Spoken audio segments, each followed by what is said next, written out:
Fireside Yarns, bringing the classics to life. The Strange Case of Dr. Jekyll and Mr. Hyde by Robert Louis Stevenson.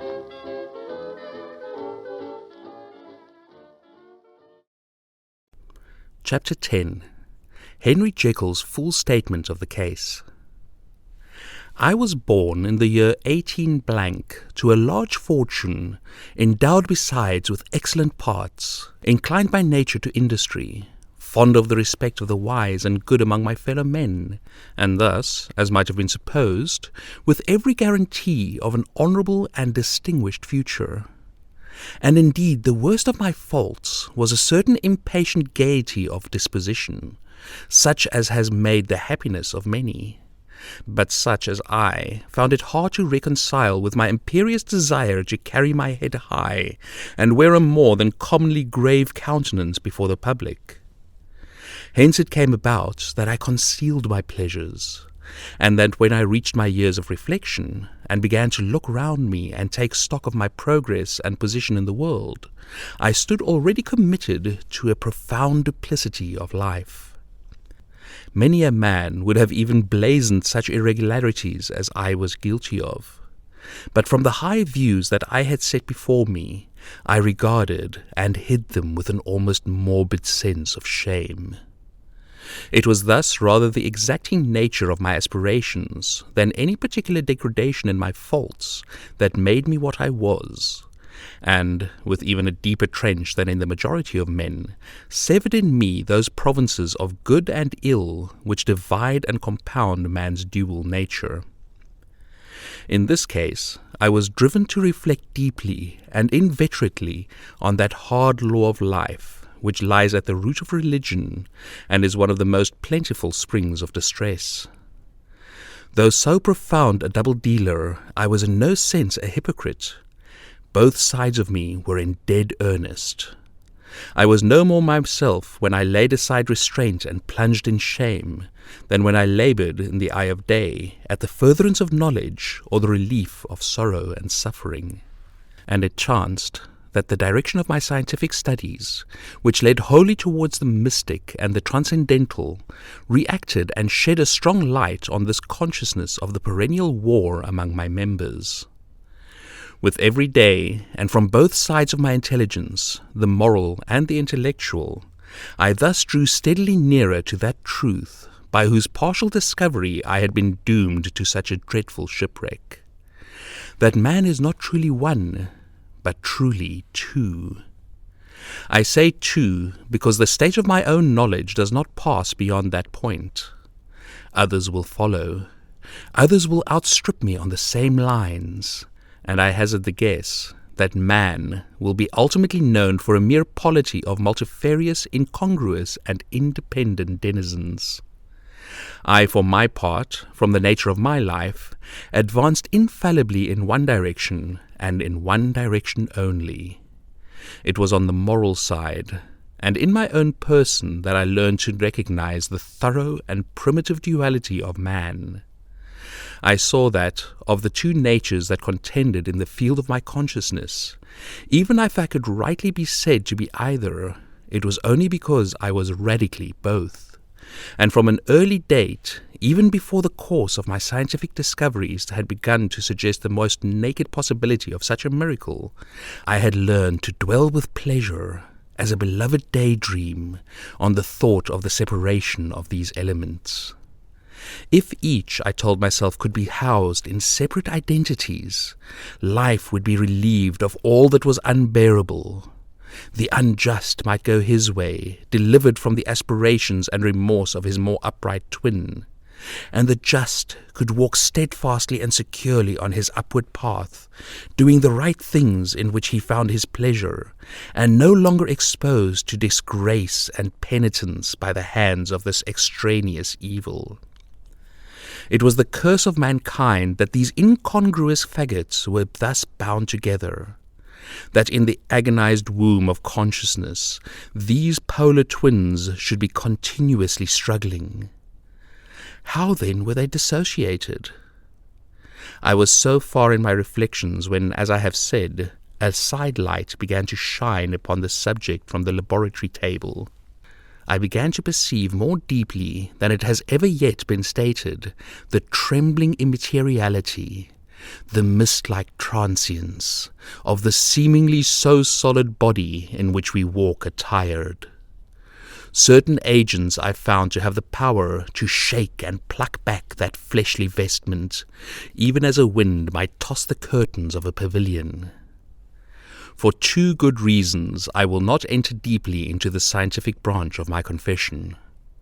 First, because I have been made to learn that the doom and burthen of our life is bound forever on man's shoulders, and when the attempt is made to cast it off, it but returns upon us with more unfamiliar and more awful pressure. Second, because as my narrative will make, alas, too evident, my discoveries were incomplete.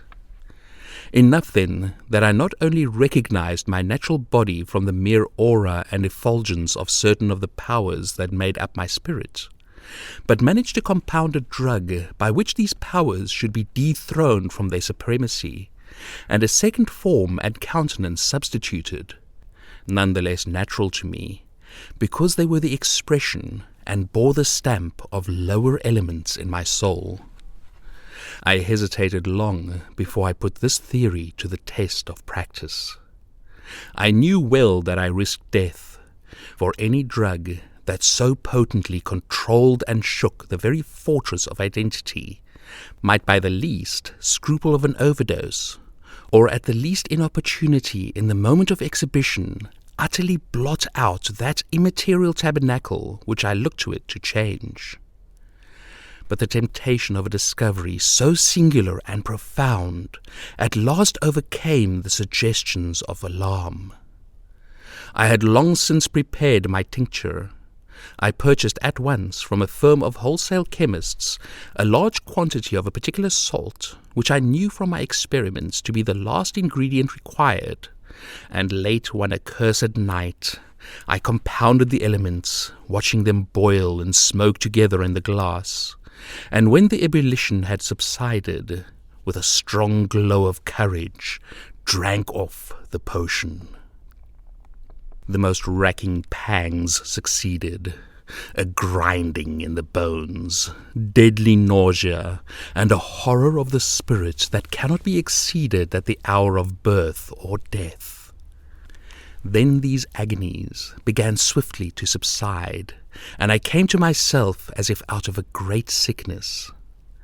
There was something strange in my sensations, something indescribably new, and from its very novelty, incredibly sweet. I felt younger, lighter, happier in body. Within I was conscious of a heady recklessness, a current of disordered sensual images running like a mill race in my fancy, a solution of the bonds of obligation, an unknown but not an innocent freedom of the soul. I knew myself at the first breath of this new life to be more wicked, tenfold more wicked, sold a slave to my original evil, and the thought in that moment braced and delighted me like wine. I stretched out my hands, exulting in the freshness of these sensations, and in the act I was suddenly aware that I had lost in stature. There was no mirror at that date in my room. That which stands beside me as I write was brought there later on, and for the very purpose of these transformations. The night, however, was far gone into the morning.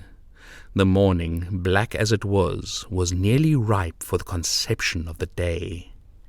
The inmates of my house were locked in the most rigorous hours of slumber, and I determined, flushed as I was with hope and triumph, to venture in my new shape as far as to my bedroom.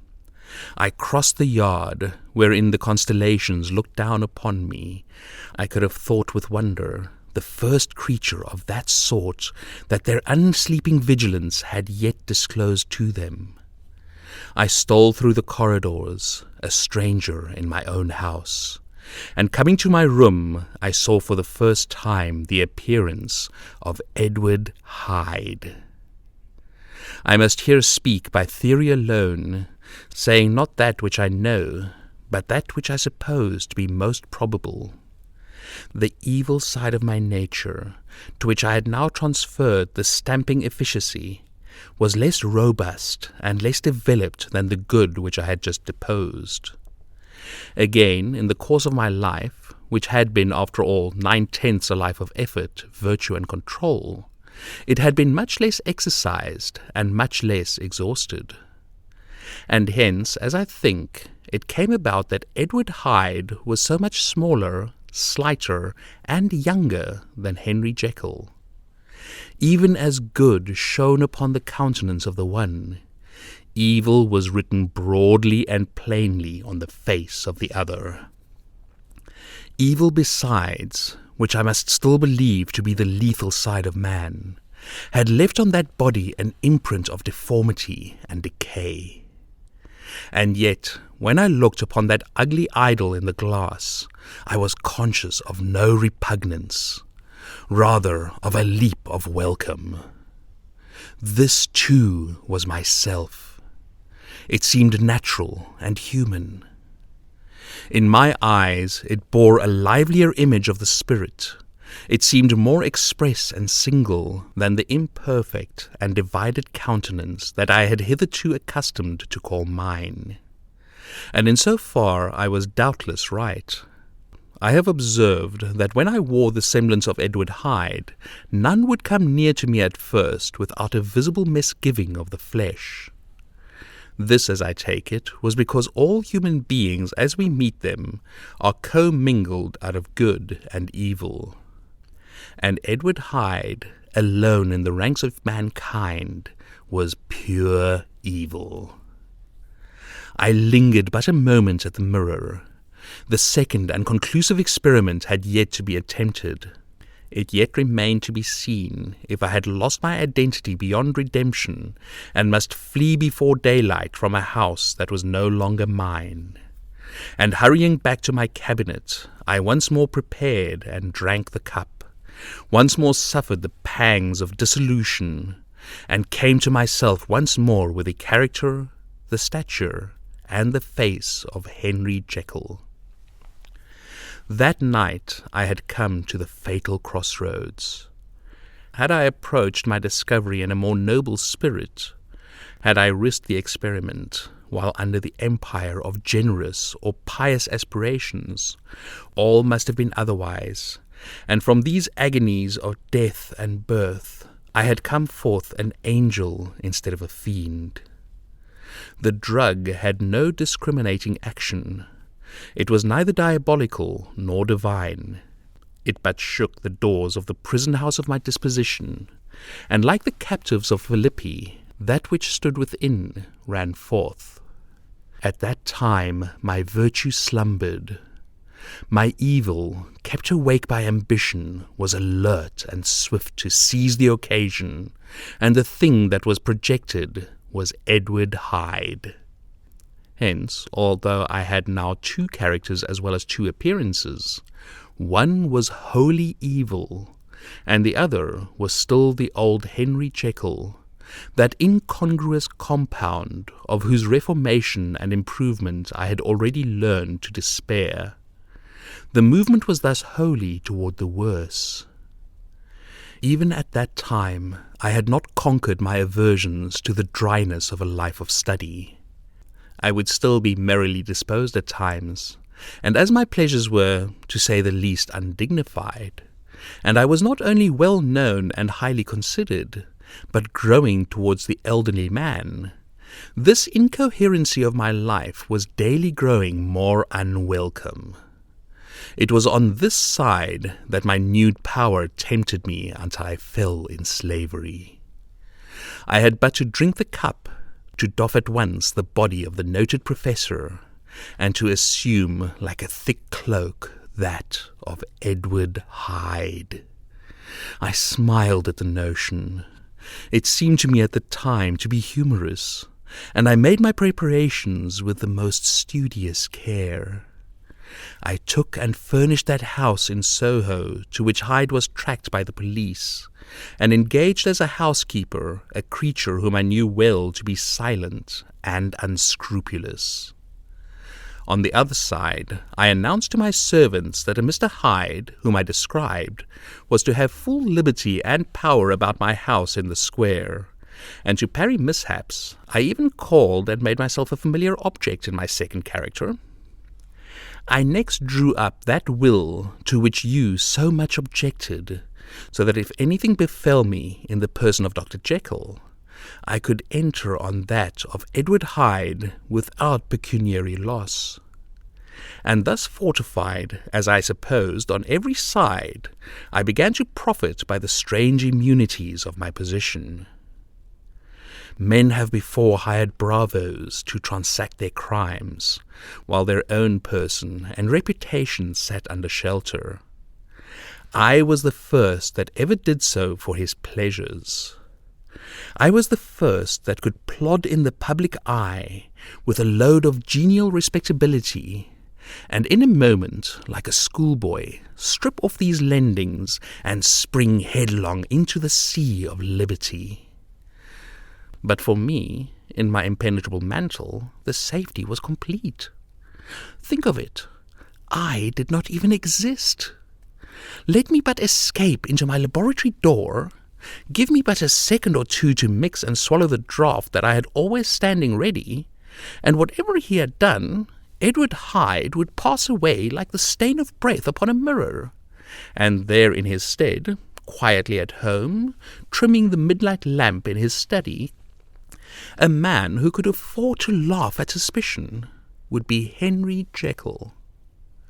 The pleasures which I made haste to seek in my disguise were, as I have said, undignified.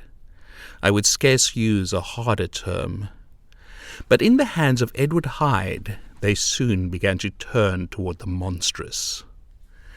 When I would come back from these excursions, I was often plunged into a kind of wonder at my vicarious depravity. This familiar that I called out of my own soul and sent forth alone to do his good pleasure was a being inherently malign and villainous. His every act and thought centered on self, drinking pleasure with bestial avidity from any degree of torture to another, relentless like a man of stone. Henry Jekyll stood at times aghast before the acts of Edward Hyde, but the situation was apart from ordinary laws, and insidiously relaxed the grasp of conscience. It was Hyde, after all, and Hyde alone, that was guilty. Henry was no worse. He woke again to his good qualities, seemingly unimpaired. He would even make haste, where it was possible, to undo the evil done by Hyde, and thus his conscience slumbered. Into the details of the infamy at which I thus connived, for even now I can scarce grant that I committed it, I have no design of entering. I mean but to point out the warnings and the successive steps with which my chastisement approached. I met with one accident, which, as it brought on no consequence, I shall no more than mention. An act of cruelty to a child aroused against me the anger of a passer-by, whom I recognized the other day in the person of your kinsman, the doctor. The doctor and the child's family joined him. There were moments when I feared for my life, and at last, in order to pacify their too just resentment, Edward Hyde had to bring them to the door, and pay them in a cheque drawn in the name of Henry Jekyll. But this danger was easily eliminated from the future by opening an account at another bank in the name of Edward Hyde himself. And when, by sloping my own hand backward, I had supplied my double with a signature, I thought I sat beyond the reach of fate. Some 2 months before the murder of Sir Danvers, I had been out for one of my adventures, had returned at a late hour, and woke the next day in bed with somewhat odd sensations. It was in vain I looked about me. In vain I saw the decent furniture and tall proportions of my room in the square. In vain that I recognized the pattern of the bed curtains and the design of the mahogany frame. Something still kept insisting that I was not where I was, that I had not wakened where I seemed to be, but in the little room in Soho where I was accustomed to sleep in the body of Edward Hyde. I smiled to myself, and in my psychological way began lazily to inquire into the elements of this illusion, occasionally, even as I did so, dropping back into a comfortable morning doze. I was still so engaged when, in one of my more wakeful moments, my eyes fell upon my hand. Now the hand of Henry Jekyll, as you have often remarked, was professional in shape and size. It was large, firm, white, and comely. But the hand which I now saw clearly enough in the yellow light of a mid-London morning, lying half shut on the bedclothes, was lean, corded, knuckly, of a dusky pallor, and thickly shaded with a swart growth of hair. It was the hand of Edward Hyde. I must have stared upon it for near half a minute, sunk as I was in the mere stupidity of wonder, before terror woke up in my breast as sudden and startling as the crash of cymbals, and bounding from my bed, I rushed to the mirror. At the sight that met my eyes, my blood was changed into something exquisitely thin and icy. Yes, I had gone to bed Henry Jekyll. I had awakened Edward Hyde. How was this to be explained, I asked myself, and then, with another bound of terror, how was it to be remedied? It was well on in the morning. The servants were up. All my drugs were in the cabinet. A long journey down 2 pairs of stairs, through the back passage, across the open court, and through the anatomical theatre, from where I was then standing horror-struck. It might indeed be possible to cover my face, but of what use was that when I was unable to conceal the alteration of my stature? And then, with an overpowering sweetness of relief, it came back upon my mind that the servants were already used to the coming and going of my second self. I had soon dressed as well as I was able in clothes of my own size, had soon passed through the house where Bradshaw stared and drew back at seeing Mr. Hyde at such an hour and in such a strange array, and 10 minutes later Dr. Jekyll had returned to his own shape and was sitting down with a darkened brow to make a feint of breakfasting. Small indeed was my appetite. This inexplicable incident, this reversal of my previous experience, seemed, like the Babylonian finger on the wall, to be spelling out the letters of my judgment, and I began to reflect more seriously than ever before on the issues and possibilities of my double existence. That part of me, which I had the power of projecting, had lately been much exercised and nourished. It had seemed to me of late as though the body of Edward Hyde had grown in stature, as though, when I wore that form, I were conscious of a more generous tide of blood, and I began to spy a danger that, if this were much prolonged, the balance of my nature might be permanently overthrown, the power of voluntary change to be forfeited, and the character of Edward Hyde become irrevocably mine. The power of the drug had not been always equally displayed. Once, very early in my career, it had totally failed me. Since then, I had been obliged on more than one occasion to double, and once with infinite risk of death, to treble the amount, and these rare uncertainties had cast hitherto the sole shadow on my contentment. Now, however, and in the light of that morning's accident, I was led to remark that whereas in the beginning the difficulty had been to throw off the body of Jekyll, it had of late gradually but decidedly transferred itself to the other side. All things therefore seemed to point to this, that I was slowly losing hold of my original and better self, and becoming slowly incorporated into my second and worse. Between these two, I now felt I had to choose. My two natures had memory in common, but all other faculties were most unequally shared between them.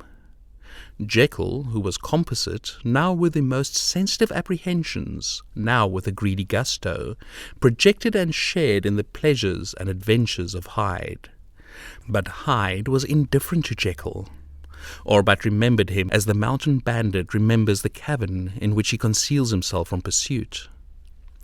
Jekyll had more than a father's interest. Hyde had more than a son's indifference. To cast in my lot with Jekyll was to die to those appetites which I had long secretly indulged and had of late begun to pamper. To cast it with Hyde was to die to 1,000 interests and aspirations, and to become at a blow and forever despised and friendless. The bargain might appear unequal, but there was still another consideration in the scales.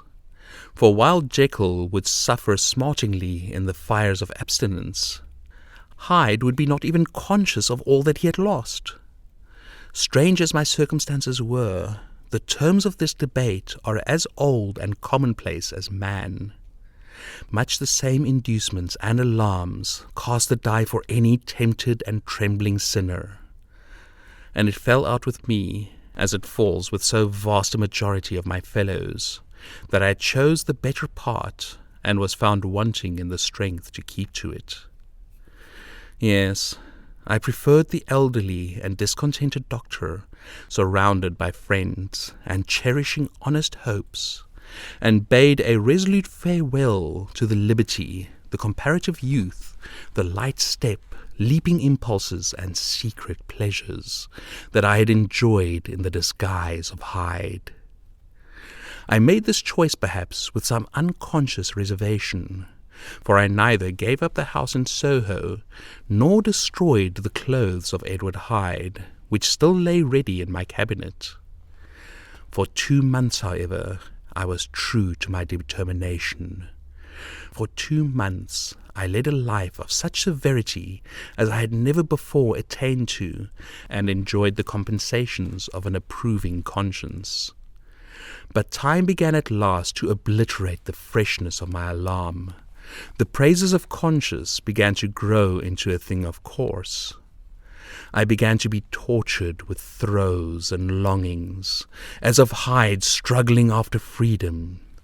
And at last, in an hour of moral weakness, I once again compounded and swallowed the transforming draught. I do not suppose that when a drunkard reasons with himself upon his vice, he is once out of 500 times affected by the dangers that he runs through his brutish physical insensibility. Neither had I, long as I had considered my position, made enough allowance for the complete moral insensibility and insensate readiness to evil which were the leading characters of Edward Hyde. Yet it was by these that I was punished. My devil had been long caged. He came out roaring. I was conscious, even when I took the draught, of a more unbridled, a more furious propensity to ill.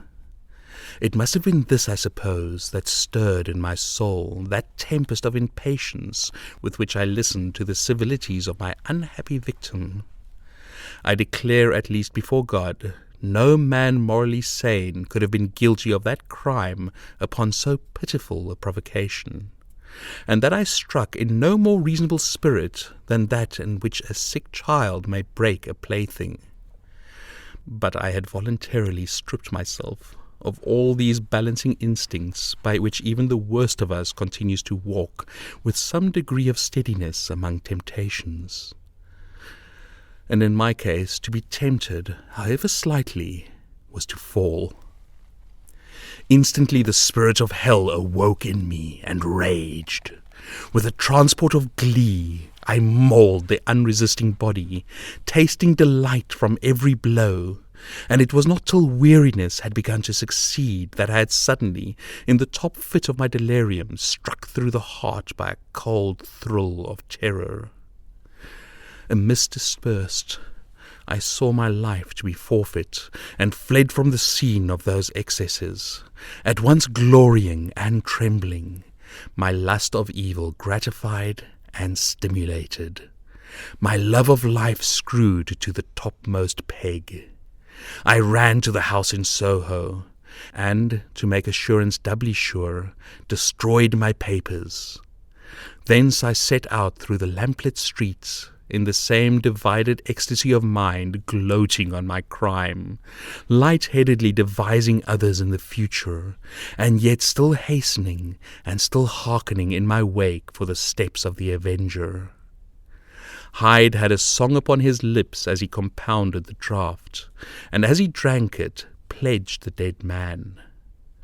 The pangs of transformation had not done tearing him, before Henry Jekyll, with streaming tears of gratitude and remorse, had fallen upon his knees and lifted his clasped hands to God. The veil of self-indulgence was rent from head to foot. I saw my life as a whole. I followed it up from the days of childhood, when I had walked with my father's hand, and through the self-denying toils of my professional life, to arrive again and again, with the same sense of unreality, at the damned horrors of that evening. I could have screamed aloud. I sought with tears and prayers to smother down the crowd of hideous images and sounds with which my memory swarmed against me. And still, between the petitions, the ugly face of my iniquity stared into my soul. As the acuteness of this remorse began to die away, it was succeeded by a sense of joy. The problem of my conduct was solved. Hyde was thenceforth impossible, whether I would or not. I was now confined to the better part of my existence. And oh, how I rejoiced to think of it! With what willing humility I embraced anew the restrictions of natural life! With what sincere renunciation I locked the door by which I had so often gone and come, and ground the key under my heel!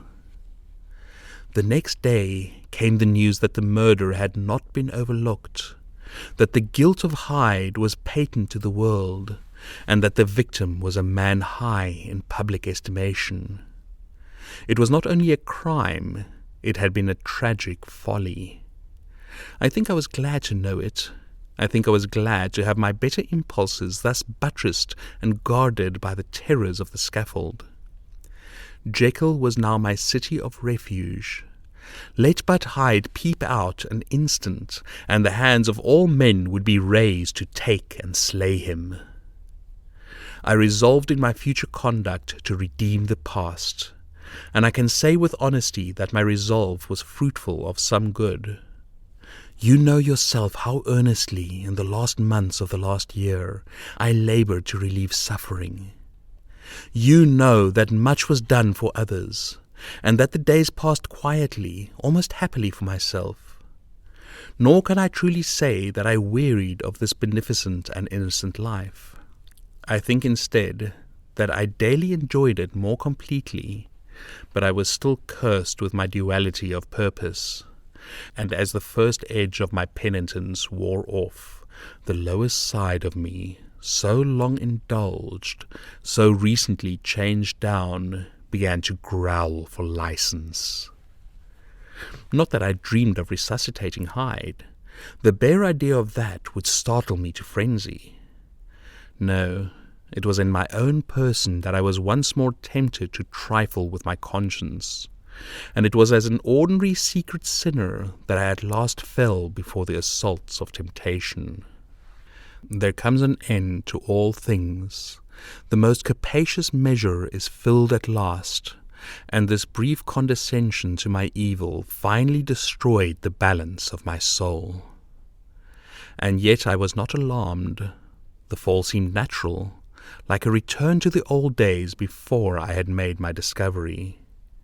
It was a fine, clear January day, wet underfoot where the frost had melted, but cloudless overhead, and the Regent's Park was full of winter chirrupings and sweet with spring odours. I sat in the sun on a bench, the animal within me licking the chops of memory, the spiritual side a little drowsed, promising subsequent penitence, but not yet moved to begin. After all, I reflected, I was like my neighbors. And then I smiled, comparing myself with other men, comparing my active goodwill with the lazy cruelty of their neglect. And at the very moment of that vainglorious thought, a qualm came over me, a horrid nausea, and the most deadly shuddering. These passed away and left me faint. And then, as in its turn faintness subsided, I began to be aware of a change in the temper of my thoughts, a greater boldness, a contempt of danger, a solution of the bonds of obligation. I looked down. My clothes hung formlessly on my shrunken limbs. The hand that lay on my knee was corded and hairy. I was once more Edward Hyde. A moment before, I had been safe of all men's respect, wealthy, beloved, the cloth laying for me in the dining room at home. And now I was the common quarry of mankind, hunted, houseless, a known murderer, thrall to the gallows. My reason wavered, but it did not fail me utterly. I have more than once observed that in my second character my faculties seemed sharpened to a point, and my spirits most tensely elastic. Thus it came about that, where Jekyll perhaps might have succumbed, Hyde rose to the importance of the moment. My drugs were in one of the presses of my cabinet. How was I to reach them? That was the problem that, crushing my temples in my hands, I set myself to solve. The laboratory door I had closed. If I sought to enter my house, my own servants would consign me to the gallows. I saw I must employ another hand, and thought of Lanyon. How was he to be reached? How persuaded? Supposing that I escaped capture in the streets, how was I to make my way into his presence? And how should I, an unknown and displeasing visitor, prevail on the famous physician to rifle the study of his colleague, Dr. Jekyll? Then I remembered that of my original character, one part remained to me. I could write my own hand, and once I had conceived that kindling spark, the way that I must follow became lighted up from end to end. Thereupon I arranged my clothes as best I could, and summoning a passing hansom, drove to a hotel in Portland Street, the name of which I chanced to remember. At my appearance, which was indeed comical enough, however tragic a fate these garments covered, the driver could not conceal his mirth. I gnashed my teeth upon him with a gust of devilish fury, and the smile withered from his face. Happily for him, yet more happily for myself, for in another instant I had certainly dragged him from his perch. At the inn, as I entered, I looked about me with so black a countenance as made the attendants tremble. Not a look did they exchange in my presence, but obsequiously took my orders, led me to a private room, and brought me wherewithal to write. Hyde, in danger of his life, was a creature new to me, shaken with inordinate anger, strung to the pitch of murder, lusting to inflict pain. Yet the creature was astute, mastered his fury with a great effort of the will, composed his two important letters, one to Lanyon and one to Poole, and that he might receive actual evidence of their being posted, sent them out with directions that they should be registered. Thenceforward he sat all day over the fire in the private room, gnawing his nails. There he dined, sitting alone with his fears, the waiter visibly quailing before his eye, and thence, when the night was fully come, he set forth in the corner of a closed cab, and was driven to and fro about the streets of the city. He, I say, I cannot say I. That child of hell had nothing human, Nothing lived in him but fear and hatred. And when at last, thinking the driver had begun to grow suspicious, he discharged the cab and ventured on foot, attired in his misfitting clothes, an object marked out for observation, into the midst of the nocturnal passengers, these two base passions raged within him like a tempest. He walked fast, hunted by his fears, chattering to himself, skulking through the less frequented thoroughfares, counting the minutes that still divided him from midnight. Once a woman spoke to him, offering, I think, a box of lights. He smote her in the face, and she fled. When I came to myself at Lanyon's, the horror of my old friend perhaps affected me somewhat. I do not know. It was at least but a drop in the sea of the abhorrence with which I looked back upon these hours. A change had come over me. It was no longer the fear of the gallows. It was the horror of being Hyde that racked me. I received Lanyon's condemnation partially in a dream. It was partially in a dream that I came home to my own house and got into bed. I slept after the prostration of the day with a stringent and profound slumber, which not even the nightmares that wrung me could avail to break. I awoke in the morning, shaken, weakened, but refreshed.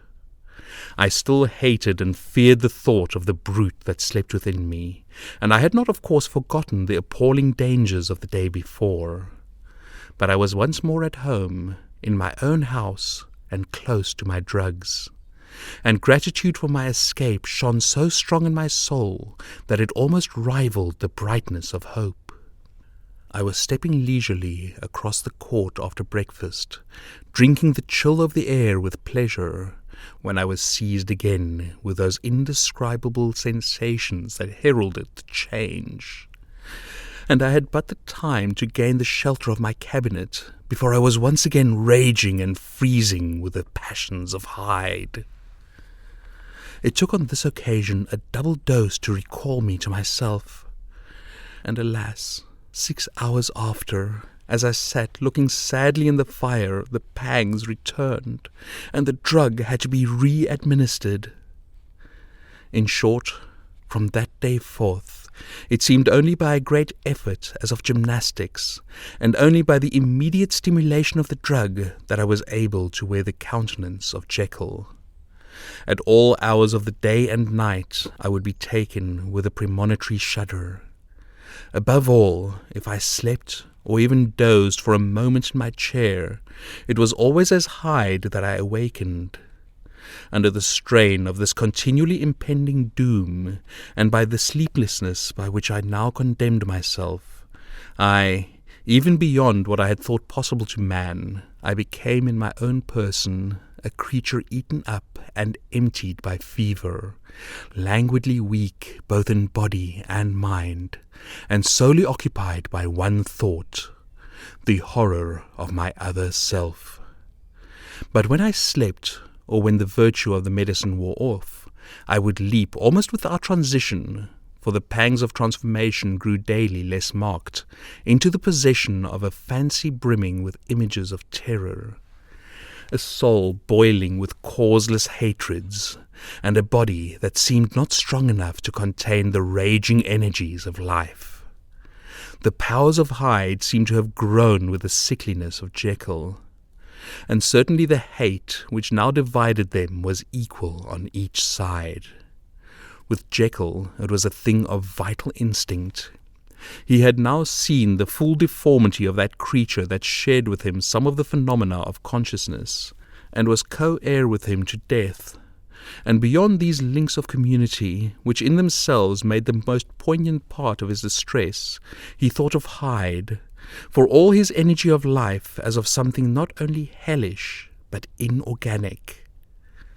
This was the shocking thing, that the slime of the pit seemed to utter cries and voices, that the amorphous dust gesticulated and sinned, that what was dead and had no shape should usurp the offices of life, and this again, that insurgent horror was knit to him closer than a wife, closer than an eye, lay caged in his flesh, where he heard it mutter and felt it struggle to be born.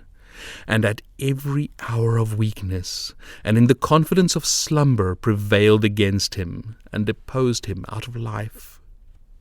The hatred of Hyde for Jekyll was of a different order. His terror of the gallows drove him continually to commit temporary suicide and return to his subordinate station of a part instead of a person. But he loathed the necessity. He loathed the despondency into which Jekyll was now fallen, and he resented the dislike with which he was himself regarded. Hence the ape-like tricks that he would play me, scrawling in my own hand blasphemies on the pages of my books, burning the letters and destroying the portrait of my father. And indeed, had it not been for his fear of death, he would long ago have ruined himself in order to involve me in the ruin.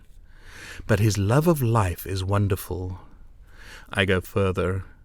I, who sicken and freeze at the mere thought of him, when I recall the abjection and passion of his attachment, and when I know how he fears my father to cut him off by suicide, I find it in my heart to pity him. It is useless, and the time awfully fails me to prolong this description. No one has ever suffered such torments, let that suffice. And yet even to these habit brought, no, not alleviation, but a certain callousness of soul, a certain acquiescence of despair, and my punishment might have gone on for years, but for the last calamity which had now fallen, and which has finally severed me from my own face and nature. My provision of the salt, which had never been renewed since the date of the first experiment, began to run low. I sent out for a fresh supply and mixed the draught. The ebullition followed, and the first change of colour, not the second. I drank it, and it was without efficiency. You will learn from Poole how I have had London ransacked. It was in vain, and I am now persuaded that my first supply was impure, and that it was that unknown impurity which led efficacy to the draught. About a week has passed, and I am now finishing this statement under the influence of the last of the old powders.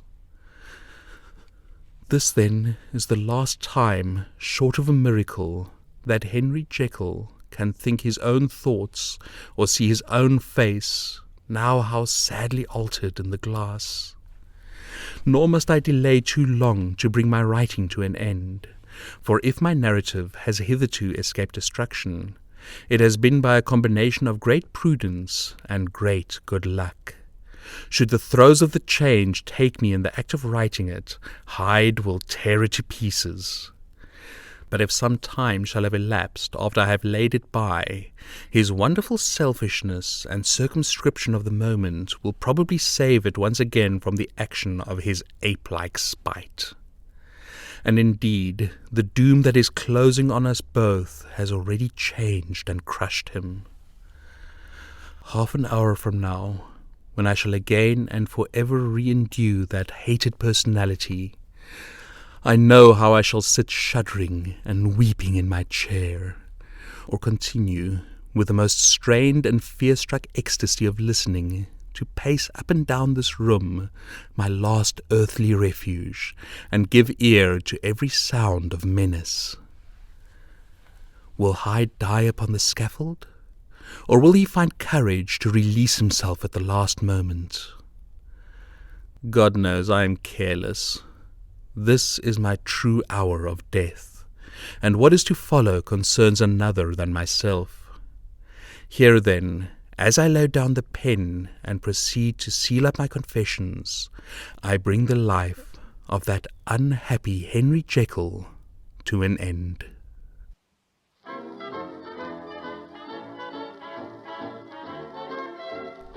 If you enjoyed this yarn, please like and subscribe to be notified of any new yarns that might come your way.